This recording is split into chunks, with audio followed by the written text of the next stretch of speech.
Hi, and welcome back to Cedar Doodles. I'm Rachel, and today we're here with Sweet Fletcher.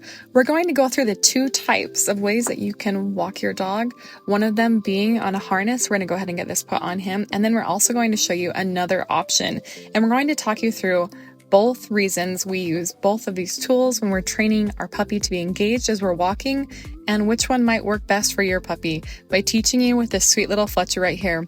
We've got this on, so we're good to go. Sometimes when you put a harness on a puppy, what it allows them to do is pull back with more force. So when you first put a harness on, make sure that you walk in a circle. Why do circles work? It's because it reduces the tension on the leash. So instead of them having something to pull against, they just have something to follow. This is naturally building their desire to be with us and reduces the ability for them to pull back on this harness, just like he's trying to do. It's a normal thing with a harness. So that's why I'm going to show you how we can take this part of the slip lead and actually put this over their neck. Right there. It's still hooked to the harness so they can't get out of it. That's why I love this leash. And let's try walking this way. For a puppy like Fletcher, he's showing us that he does so much better when we have him on a slip lead. I'm going to start by walking backwards and just ask him to follow. You can see he's more interested in what's going on around us, which is amazing because there's a lot going on. We want him to be excited. We want him to be noticing all these other things, and we want him to just start walking, not even realizing that there is already a lot going underway. You can see right here, he's looking at everything on our ranch and wants to know what's going on. Your puppy's first walk on a harness or on a slip lead is not the time to encourage them to stand right next to you because we want them to start moving. You can do a lot with forward movement. So what we want to do is we want to keep moving, keep him engaged in moving, and this is going to make it easier to train him. One of the things that's interesting is he wants to see what is going on. And you can see as I'm holding this leash up, he keeps spinning in circles. But what I want to show him is that when I stop, yes, I want him to look at me.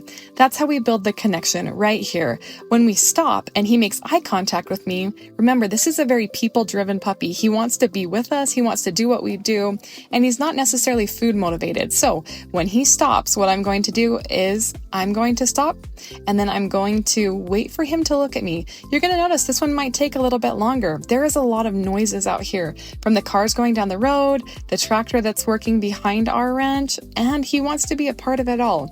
I want to teach him that the best thing is when he looks at me, I will mark it with a yes, and then I will let him know that's exactly what I wanted. What you're going to see right there, yes, is the next time, because he already has the association with the word yes, it's going to make it even faster. So when we start walking, we're off, we're trying to see what's going on. You can see his tail's up. He's eager. He wants to see what's going on. I am going to stop. See, he sets yes, and he looks right at me. See how quickly he's associating that when he looks at me, good things happen. And then, like I said, we're going to ask him to sit. This is one of the things that I like to work on so that we're teaching while we're walking right there. Yes, look how quickly he's doing that. The first time it took 30 seconds to get him to be engaged and realize I want him to look at me. And now he's doing it in less than 5 seconds. Let's keep going on this walk and keep showing him more and more. This is a different texture. We're able to take him out here. He's experiencing the different textures and he sits. Yes, look at that. Isn't this awesome? What we're teaching is we're stopping, we're connecting, we're engaging. This is how we build the connection with this sweet little guy. It's not done by treats. It's not done by seeing how far we can walk. It's done by being with him. And when he makes the connection with us, his eyes looking at us, then we know he got it, he understood, and he realizes that this is what we're here for. He's really good at this, and you can see even though he's a little bit distracted, he's going to, yes, look at those eyes. That tells me he understands what we're doing. Another thing that I like to work on, because we've been working inside this week on weight, I'm going to take him outside to this little platform we have by our silo, and I'm going to teach him weight from a distance. So he's sitting here. I have him up on an elevated surface. That's the easiest way to teach weight to a puppy. If you have a puppy down on the same level as you, they're going to want to move. So we're working on weight. You can see that we've got him. He's sitting here. He's engaging his adorable little face, and he's looking at us, and we're asking him to wait. Don't come over and be with me. I want you to take in what's going on, but still keep your focus on me. And that's exactly what we're doing. I've got the leash right here. You can see that we're going back. We're about 10 feet away from him right now.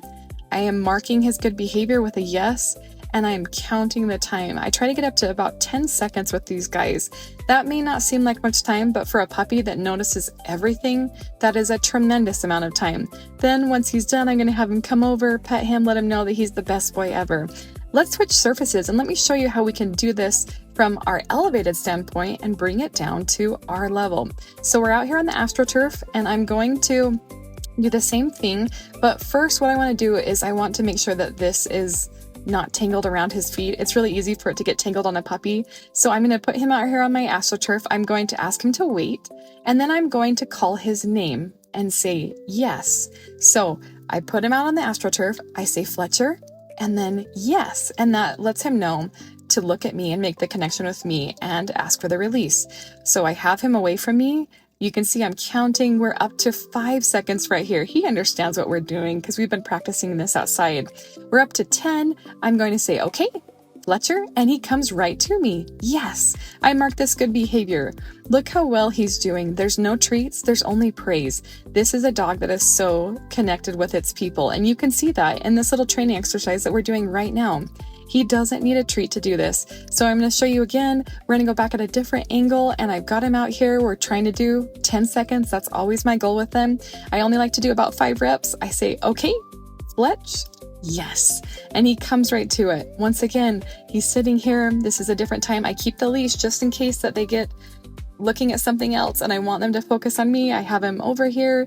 You can see I say, yes, Fletch, and he comes. Not only is he learning more of the marker word yes is all good things, but he's also learning to come to his name. So great things are coming from the word yes and with his name. I'm showing him the wait sign, and you can see he's loving just laying in the AstroTurf. He's doing really good with that. I'm going to let him sit here for about 10 seconds. There's a lot of things going on, but he's not interested in that. Fletch, yes. And he comes. He really is the bestest boy, and it's been so fun working with him and training him because he is so people-oriented. I hope you've enjoyed watching him today, watching him learn and grow, and you can see that he's sitting here for attention. We have a lot of big things coming, and I hope that you will enjoy learning with him on his extended training journey with us at Cedar Doodles. Thanks for watching.